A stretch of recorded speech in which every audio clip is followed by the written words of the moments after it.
Hello friends, welcome back to our channel explore with Dev and Shri.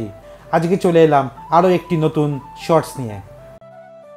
আমরা সেদিনকে গেছিলাম আমাদের বন্ধু মধুমিতাদির বিয়েতে চেতলায় অনিন্দ্র মঞ্চের কাছে। সেখানে আমাদের বন্ধু মনিকা ও দৈপায়ন দাও এসেছিল। অনেকদিন পর ওদের সাথে দেখা হয়ে খুব ভালো লাগলো। তারপরে সেখানে স্টার্টার্স খাওয়া আর ফটো তোলার সাথে সাথে চলেছিল জমিয়ে আড্ডা। অনেকদিন পর দেখা হয়েছিল বলে আড্ডা যেন শেষই হচ্ছিল না।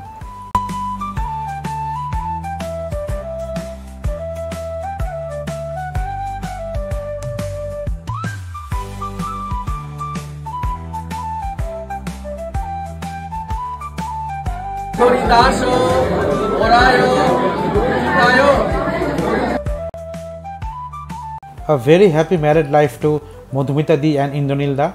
তোমাদেরকে আমাদের তরফ থেকে অনেক শুভেচ্ছা। তারপরে কিছুক্ষণ বিয়ে দেখে ডিনার করে সবাইকে সি অফ করে আমরা ফিরেছিলাম বাড়ির পথে। আজ তবে এখানেই শেষ করলাম। এরকম ভিডিও আরও দেখতে চাইলে আমাদের channel explore with Dev and Shri subscribe করতে ভুলবেন না কিন্তু। সবাই ভালো থাকবেন, সুস্থ থাকবেন। নমস্কার।